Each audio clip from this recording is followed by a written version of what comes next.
Review of The Road Back by Eric Maria Remarque. The Road Back is a sequel to All Quiet on the Western Front. The central fictional character was Ernest Becker, a German soldier who enlisted at the beginning of the First World War at the young age of 18, whose experience during the war was the subject of the earlier novel. After 4 years fighting in the front, during which he experienced trench warfare, constant bombardment, hand-to-hand combat, strong comradeship with fellow young soldiers in the same company, etc., he and a handful of his comrades survived when the war ended. The Road Back is an account of the experiences of Ernest and several of his surviving friends when they tried to pick up their lives that were broken up by the war. There were external and internal experiences. Externally, people who had not been to war thought that war was a glorious and patriotic undertaking and did not understand what the soldiers had experienced. This caused difficulties with parents, former teachers, and hometown folks in general. Internally, the war experience produced profound changes in one's outlook of life. There was the realization that one's youthful enthusiasm, hopeful dreams, and love of life before the war were shot to pieces. Conditions in society were worse than before the war, including decline in morals, scarcity of food, and civil unrest. Hence, it was obvious that all of their sacrifice was in vain.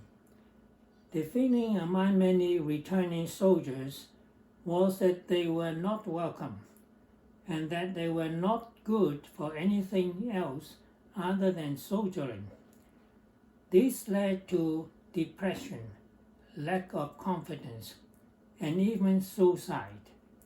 Indeed, one former comrade, George Rao, concluded that the most suitable thing for him to do was to go back to be a soldier again, hoping to find some romance of comradeship before there.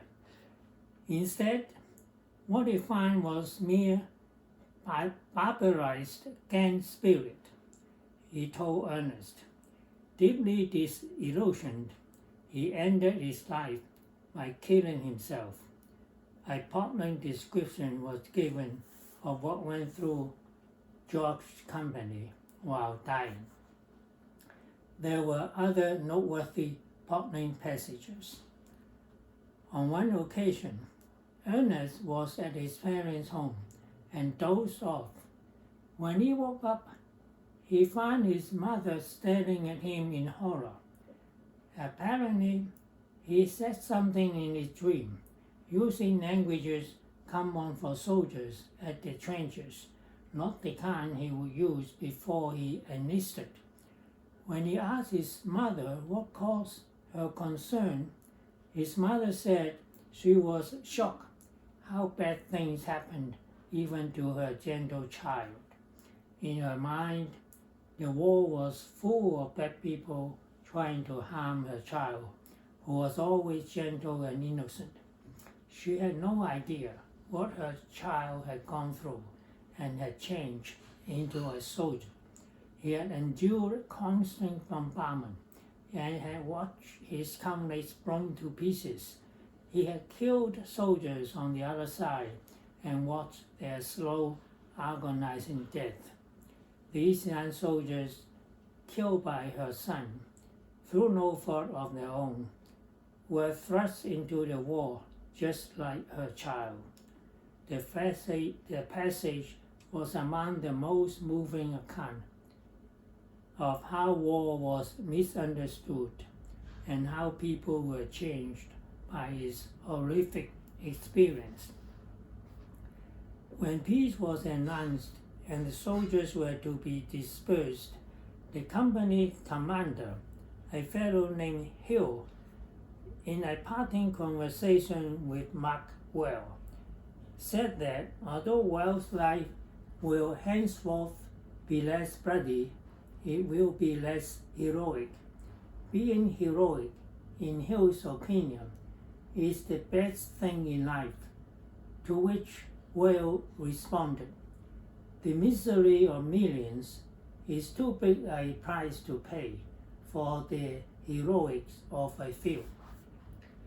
There were a melancholy and tragic narration of the parade of wounded soldiers who protested about high inflation, food prices, and that the government had not adequately provided for them.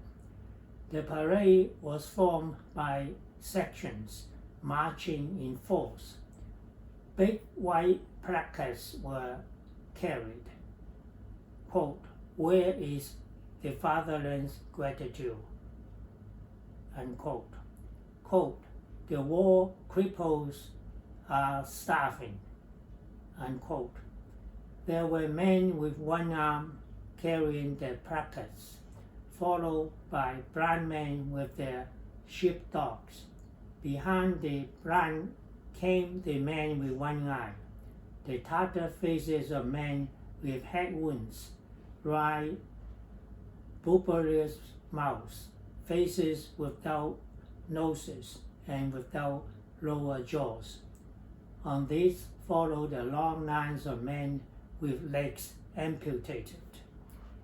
Mark Whale, though not wounded, supported the parade by speaking out on behalf of the protesters. He was shot to death by order of Hill, who was on the side of the government.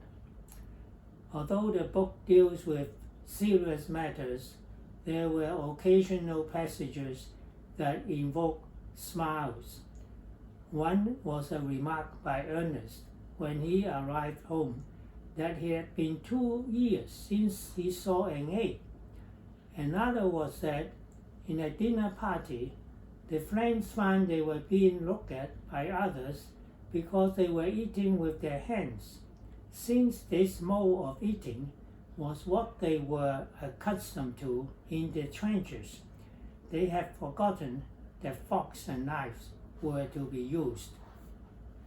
At the end of the book, the author, in his reflections, came up with a memorable quote, "All learning, all culture, all science is nothing but hideous mockery, so long as mankind makes war in the name of God and humanity with gas, iron, explosives, and fire." End of quote. In conclusion, the road back is a first-hand account of the disastrous experience of war, even for those who survived. I read the book in May 2022, when war was raging savagely in Ukraine, and humanity is again at a very dangerous moment. End of review.